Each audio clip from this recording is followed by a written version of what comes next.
श्री रामचरितमानस सारसटिक द्वितीय सोपान अयोध्या कांड। भगत भूमि भो सुर सुर भी सुरहित लाग कृपाल करत चरित धरी मनोज तनो सुनत मिटहि जग जाल। कृपालु हरि भगवान भक्त धरती ब्राह्मणों गौओं और देवताओं के कल्याण के लिए मनुष्य शरीर धारण कर चरित्र करते हैं, जिसको सुनकर संसार के जाल बंधन मिट जाते हैं। श्री लक्ष्मण जी और निषाद का यह संवाद होते होते प्रातः काल हो गया। श्री राम जी सोकर उठे। सुमंत मंत्री ने जो श्री राम को अयोध्या को से रथ पर वन तक लाए थे, श्री राम जी से अयोध्या लौट चलने की प्रार्थना की। श्री राम बोले, शिबि दधीचि हरि चंदन नरेसा सहे धर्म हित कोटि कलेसा।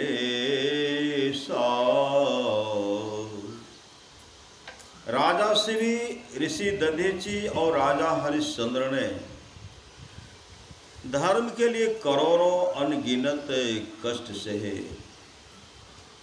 रंति देव बलि भूप सुजाना धर्म धर्यो सही संकट नाना। रंति देव और बलि जैसे बुद्धिमान राजा अनेक संकटों को सह करके भी धर्म को पकड़े रहे। धर्मन दोसर सत समाना आगम निगम पुराण बखाना। वेद शास्त्र और पुराण वर्णन करते हैं कि सत्य के समान दूसरा धर्म नहीं है। आगम शास्त्र निगम वेद। मैं सोई धर्म सुलभ करी पावा तजे तिहूँ पर अपजस छावा। मैंने उस धर्म को सहज ही पा लिया है। इस सत्य रूप धर्म का परित्याग करने से तीनों लोकों में अपयश दुर्नाम छा जाएगा। संभावित कहा अपजस लाहो मरण कोटि समय दारुण दाहो। सम्मानित व्यक्ति को अपयश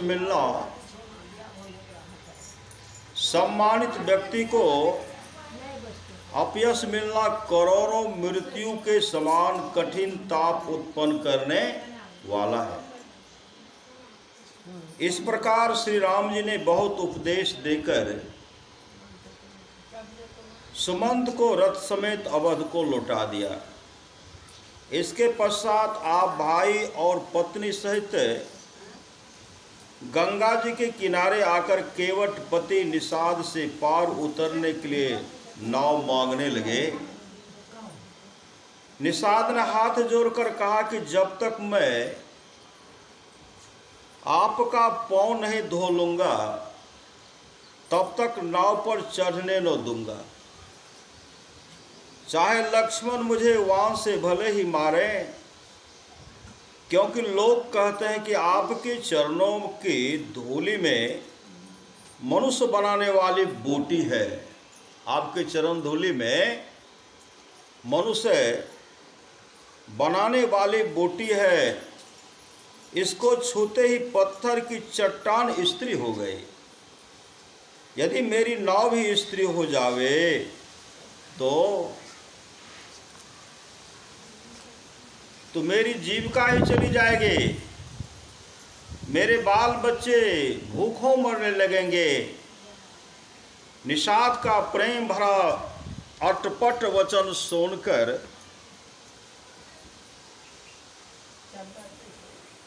निषाद का प्रेम भरा अटपट वचन सुनकर श्री राम जी ने हंसकर निषाद को शीघ्र पांव धोने की आज्ञा दे दी। श्री सद्गुरु बेगियानु जल पाए पखारो, होय विलंब उतारहि पारो। शीघ्र जल लावे और पांव पखार लें। थोड़ी देर हो रही है, उतार दें। जासु नाम सुमिरत एक बारा, जासु नाम सुमिरत एक बारा। उतरहि नर भव सिंधु अपारा। जिनका नाम एक बार स्मरण करने से मनुष्य अपार भवसागर को पार कर जाता है, सोई कृपाल केवट ही निहोरा। सोई कृपाल केवट ही निहोरा। जेहि जग किए तिहु पग हूँ ते थोरा। जिन्होंने 52 अवतार में जगत को 3 पग से भी छोटा कर दिया था। जिन्होंने 52 अवतार में जगत को 3 पग से भी छोटा कर दिया था, पूरे ब्रह्मांड को 3 पग में छोटा कर दिया था, और नाव नदी को पार करने के लिए केवट का निहोरा कर रहा है।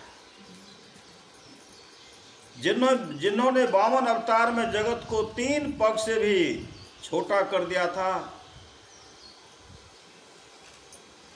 वे ही कृपालु श्री राम जी गंगा जी के पार उतारने के लिए केवट का निहोरा कर रहे हैं। विष्णु भगवान ने 52 अवतार धरकर राजा बलि से 3 पग धरती का दान मांगा था, और विराट रूप होकर 2 ही पग में सारा ब्रह्मांड नाप लिया। 2 पग में सारा ब्रह्मांड नाप लिया। तब बलि ने 3रे पग में अपनी पीठ नपवा ली। इसी कथा के संबंध में जेहि जग किए तिहु पग हूते थोरा पद लिखा गया है। यहाँ भी स्पष्ट प्रकट होता है कि श्री राम विष्णु ही के अवतार थे। गोहनामी निषाद ने श्री राम जी का चरण धो चरणामृत पान कर अपने परिवार को भी पान कराया। फिर श्री राम जी को नाव पर चढ़ा गंगा के दूसरे पार में उतार दिया। वहां से चलकर भाई और स्त्री के सहित श्री राम जी प्रयाग में भारद्वाज जी के आश्रम में पहुंचे। एक रात विश्राम कर वहां से चल यमुना नदी पार करके वाल्मीकि जी के आश्रम में पहुंचे। रात को विश्राम कर वहां से चलते समय श्री राम जी ने वाल्मीकि जी से बड़ी नम्रता के साथ कहा कि आप कोई अच्छा स्थान मुझे बताइए, जहां मैं कुछ काल कुटी बनाकर ठहरूं।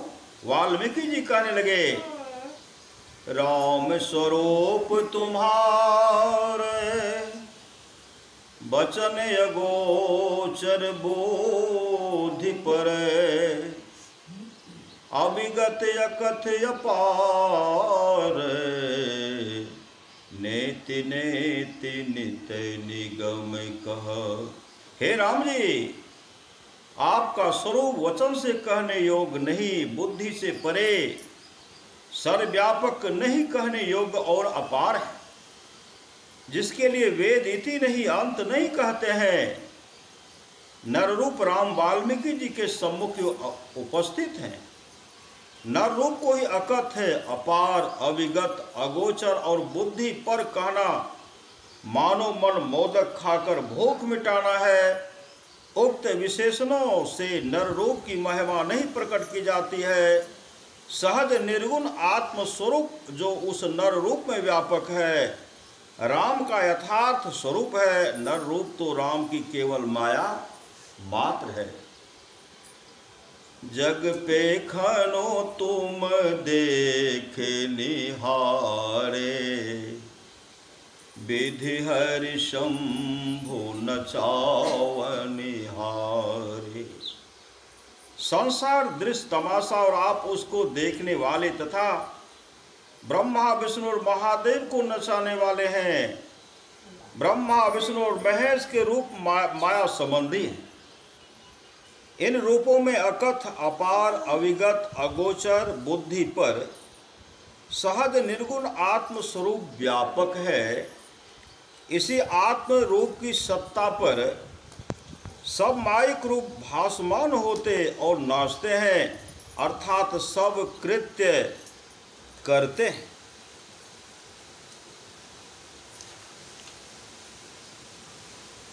तेउ न जानहि मरम तुम्हारा,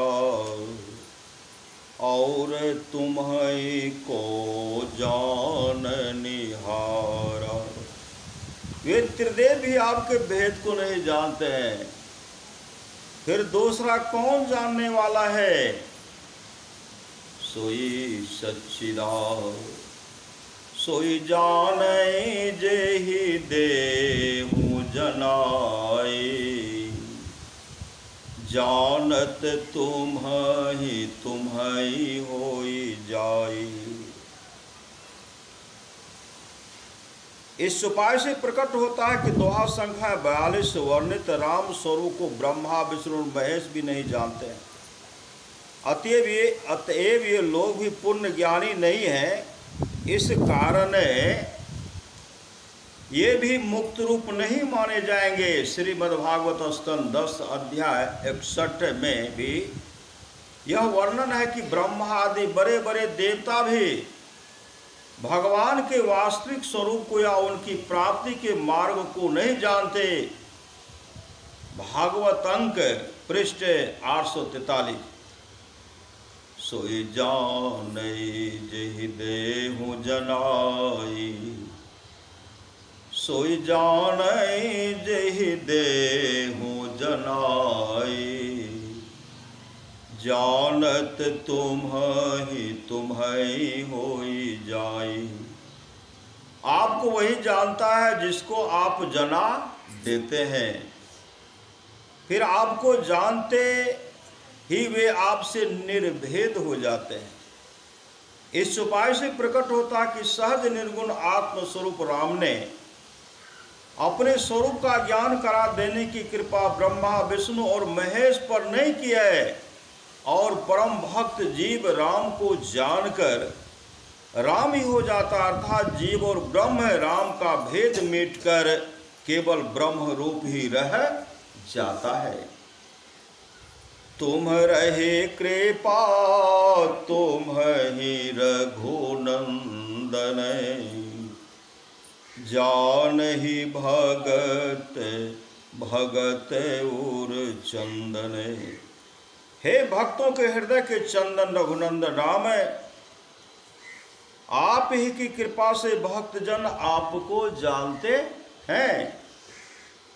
इस उपाय से यह प्रकट होता है कि ब्रह्मा विष्णु और महेश उतने बड़े भक्त न थे कि राम उनको अपना स्वरूप जना देने की कृपा करते, क्योंकि चौपाई संख्या 285 में कहा गया है कि त्रिदेव राम स्वरूप को नहीं जानते हैं, और चौपाई संख्या 286 में कहा गया है कि राम भक्तों को अपना स्वरूप जना देते हैं। राम जो है अपने भक्तों को, जो उनका भक्त है, उनको स्वरूप दिखा देते हैं। चिदानंदमय देह तुम्हारी, विगत विकार जान अधिकारी।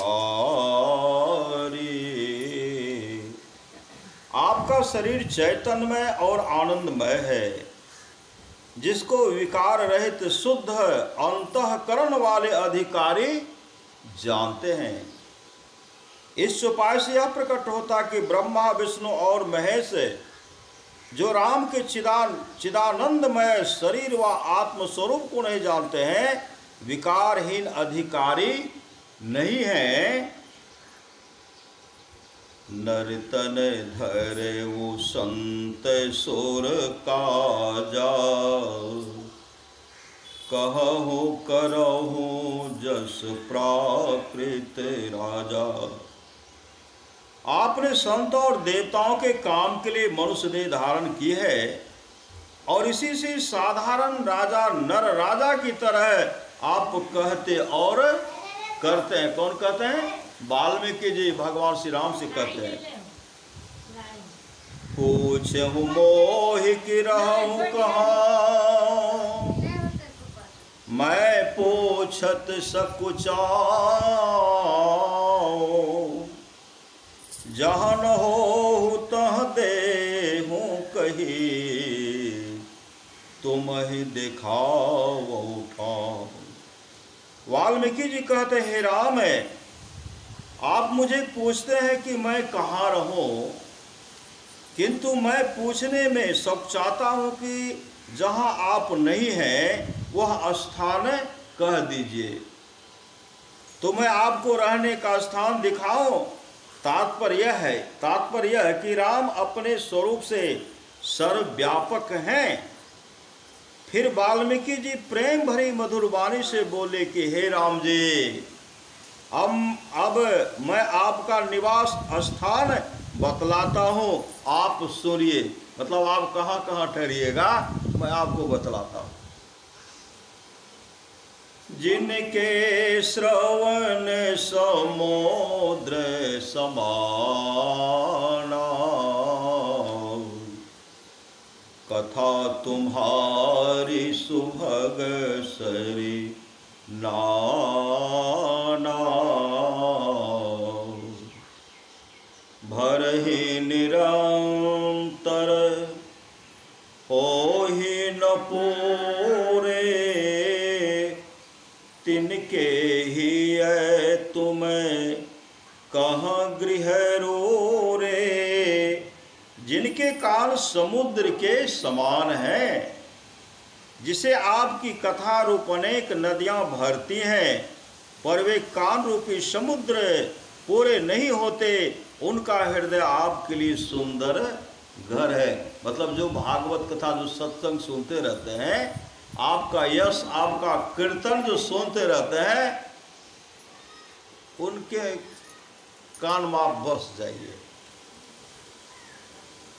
चौपाई संख्या 290 और 291 का तात्पर्य यह है कि जिस प्रकार बहती हुई नदियां समुद्र को अपनी अभंग धारा से भरती रहती हैं, इसी तरह जो भक्तजन राम की कथा की अभंग धारा को सुनते रहें, जैसे सुन रहे हैं, सुनते रहें, सुनने से कभी न अघावे, कभी मन सत्संग से नहीं भरे, सुनने से कभी न अघावे, उनका हृदय राम का सुंदर घर है। जो सुनते हैं सत्संग, उनका घर जो राम का सुंदर घर है। और नहीं सुनते हैं तो क्या है? उनका हृदय राम का सुंदर घर है। कोई वक्ता या श्रोता कथा की अभंग धारा कह वह सुन नहीं सकता है, क्योंकि स्नान खान पान आदि नित्य कर्म, अनेकों गृह कार्य, स्वप्ने सुसुप्ति आदि अवस्थाओं और शब्दों तथा वाक्यों के जोर तोड़ आदि के कारण, वाक्यों गपशप, जोर तोड़ आदि के कारण वक्ता श्रोता को इस काम में बाधाएं होंगी। इसलिए कहना पड़ता है कि केवल ईश्वर स्वरूप निरूपण या ब्रह्म विचार व त्रिदेव आदि देवताओं का यश, वह भगवान के अवतारों की लीला और भक्तों के सदा चरणों आदि की कथाओं के सुनने की ओर इन दोनों चौपाइयों के द्वारा कभी संकेत नहीं करते हैं, बल्कि उस शब्द को सुनने की ओर संकेत करते हैं जिसका वर्णन चौपाई संख्या 79 के अर्थ के नीचे कोष्ठ में ध्वन्यात्मक राम नाम व सार शब्द आदि कहकर किया गया है। भजन अभ्यास के द्वारा तुरीय अवस्था को प्राप्त कर ब्रह्मांड के भीतर इस सार शब्द ध्वन्यात्मक राम नाम की अभंग धार को अभ्यासी सुरत की कान से सुन सकता। सुरत की कान से, जब किसको कहते सुरत शब्द, जो सुरत की कान से सुन सकता है, जो अभ्यासी तुरीय अवस्था को पूर्ण रीति से प्राप्त कर सकता है, उसको स्वप्न सुषुप्ति आदि अवस्था भेद व नित्य कर्म व गृह कर्म आदि कोई भी व्यवहार उस अभंग धार को अभंग रूप से सुनने में कुछ भी बाधा नहीं पहुंचा सकते हैं। सोबत जागत उठत बैठत टोक बिहीन नहीं तारा, झिन झिन जंतर निस्दिन बाजे जम जाले में पची हारा। संत दरिया साहब बिहार वाले।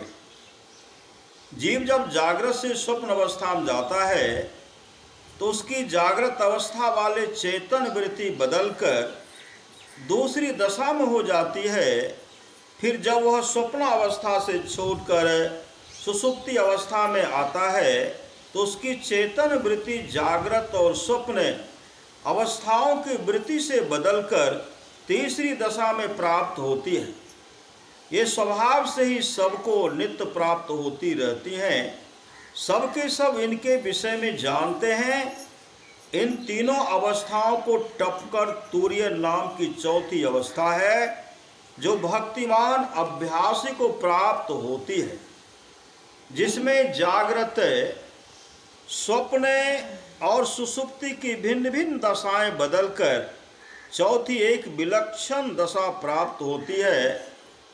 जैसे जो कोई स्वप्न अवस्था को प्राप्त नहीं हुआ है तो वह उस अवस्था में प्राप्त होने वाली दशा का कुछ ज्ञान नहीं रखता है, उसी तरह जो तुरीय अवस्था को कभी प्राप्त नहीं कर सका है उसे उस अवस्था में प्राप्त होने वाली दशा का कुछ ज्ञान नहीं हो सकता है।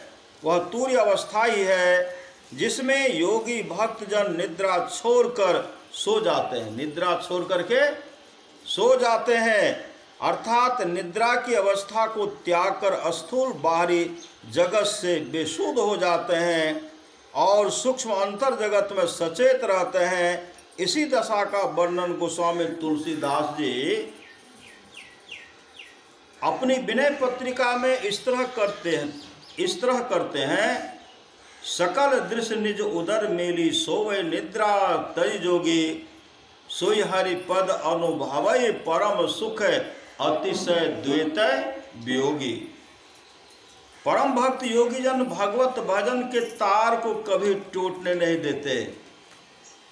भजन के तार को कभी टूटने नहीं देते, चाहे वे जागृत व स्वप्न अवस्था में किसी आवश्यक तथा स्वाभाविक काम को करते हो, फिर भी सार शब्द की अभंगधार को पकड़े रहते हैं, अर्थात सुरत व चेतन वृत्ति से सुनते रहते हैं। जिस तरह कोई संगीत प्रेमी किसी गाने वाले के स्वर को भली भांति पहचानता हो तो वह उसके स्वर को उस दशा में भी पहचानता और सुनता रहेगा, जबकि वह गायक अन्य बहुत से गाने वालों के साथ मिलकर गाता रहेगा।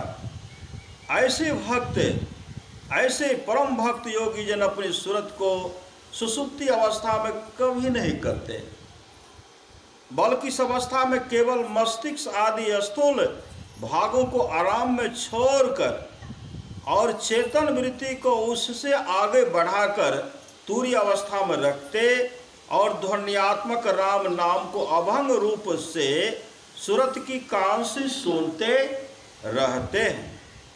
यहाँ पर ऐसा समझना भूल है कि सूरत को निरंतर काम में लगाए रखने से वह निर्बल होकर रोगी हो जाएगा, क्योंकि सूरत जितने ऊंचे क्योंकि सूरत जितने ऊंचे चढ़ती है उतनी ही विशेष बलवती और निर्मल होती है। काम में लगे रहने से स्नायु संबंधी मस्तिष्क आदि रोग हो सकता है, पर सुषुप्ति अवस्था में उसको आराम मिलने में कोई बाधा नहीं होने पाती। इस तरह सूरत सब योग नदानुसंधान अभ्यास निर्विघ्नता पूर्वक निरंतर कर सकना संभव है। कथा तुम्हारी सुभग सरी नाना से प्रकट होता है कि बहुत तरह की कथाओं को निरंतर सुनना चाहिए। सुरसव योग के अभ्यासी को साधन के आरंभ में अनेक प्रकार की ध्वनियाँ सुनने में आती हैं। जो सुरसव योग का अभ्यास करते हैं, नदानुसंधान का अभ्यास करते हैं, सुरसव योग के अभ्यासी को साधन के आरंभ में शुरू में अनेक प्रकार की ध्वनियाँ सुनने में आती, आवाज होती हैं, पर सदगुरु के कृपा पात्र सदगुरु के बताए संकेत से उन ध्वनियों में से ध्वन्यात्मक राम नाम की अभंग धार को परख कर चुन लेते हैं। किस शब्द को पकड़ना है उसको पकड़ करके उसी को सुनते हैं। इसके लिए गुरुदेव बताते हैं। और अन्य सब ध्वनियों को सुनते हुए भी उस ध्वन्यात्मक राम नाम की अभंग धार में सूरत को उसी तरह लगाए रख सकते हैं जिस तरह ऊपर के दिए दृष्टांत में परिचित गायक के स्वर को पहचानने वाला उसके स्वर को अन्य बहुत से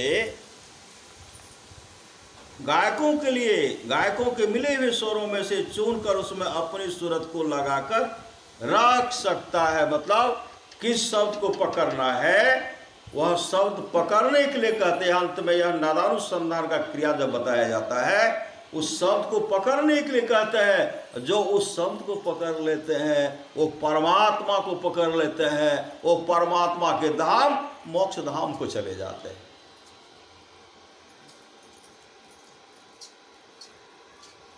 लोचन चातक जिन्हें करी राखे,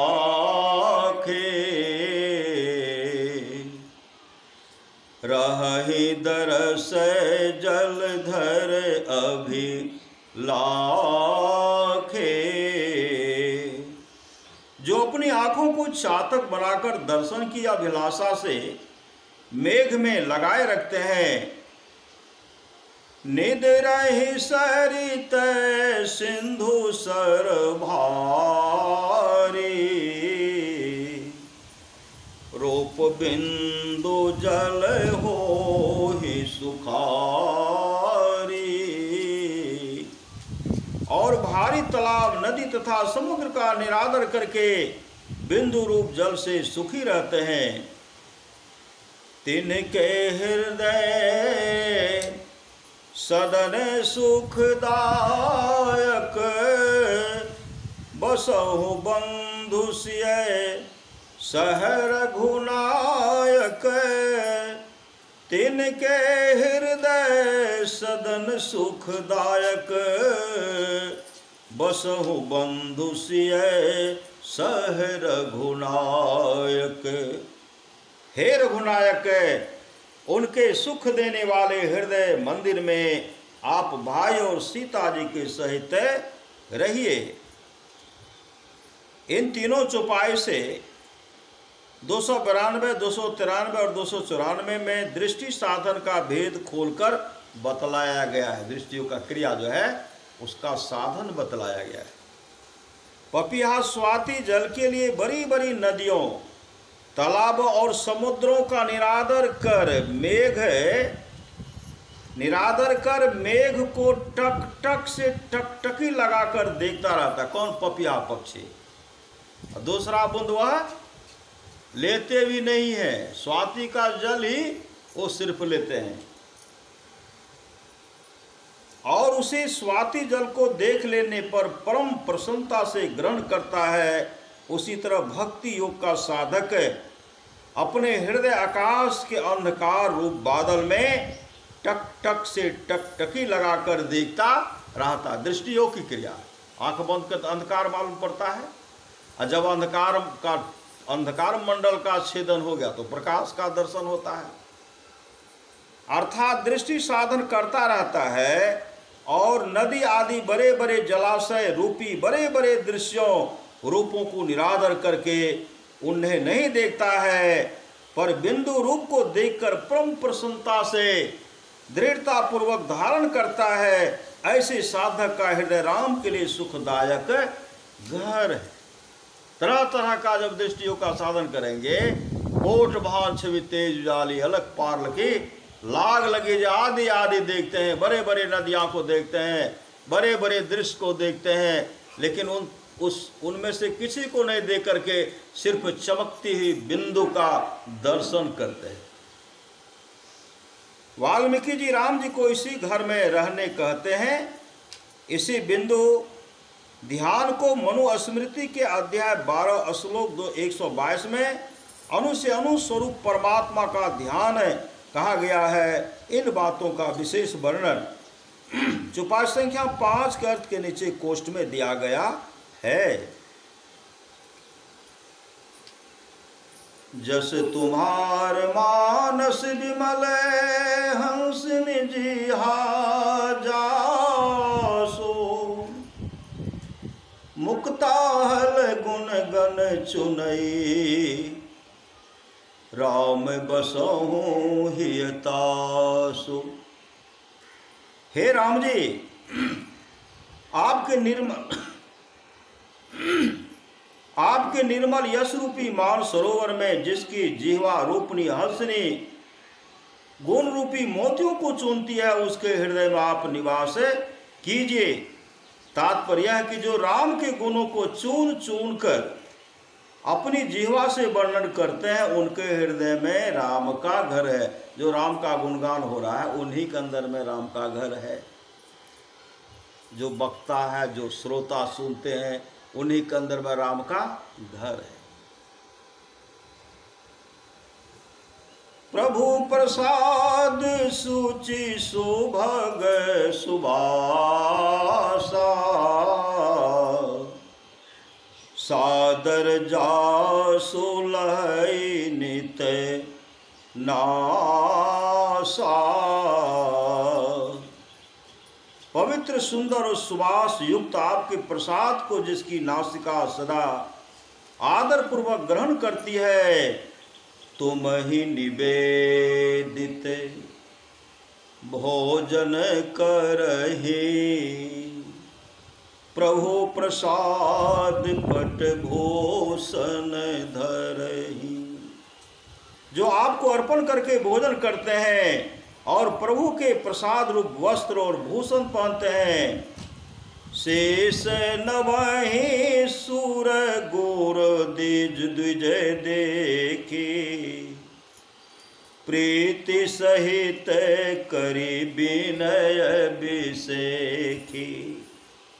जो देवता गुरु और द्विज को देखकर प्रीति के सहित विशेष विनय करके प्रणाम करते हैं, कर नित करहि राम पद पूजा, राम भरोस हृदय नहीं दूजा। जिनके हाथ नित राम के चरणों की पूजा करते हैं और हृदय में राम को छोड़कर दूसरे का भरोसा नहीं रखते हैं, चरण त्राम तीरथ चली जाहि, राम बसहु तिनके मन माही। जिसके चरण चलकर राम तीर्थों में जाते हैं, हे राम जी आप उनके मन में बसिए। कौन कहते हैं? वाल्मीकि जी कहते हैं। तर्पण हो में करहि विधि नाना, विप्र जिबाई देहि बहुदाना।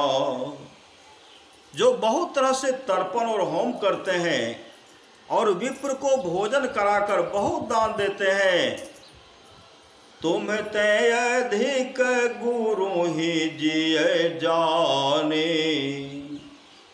सकल भाय से वही सन्मानी। जो अपने मन में गुरु को आपसे विशेष जानकर सब तरह से सम्मान कर सेवा करते हैं, सब कर मांग एक फल, राम चरण रति हो।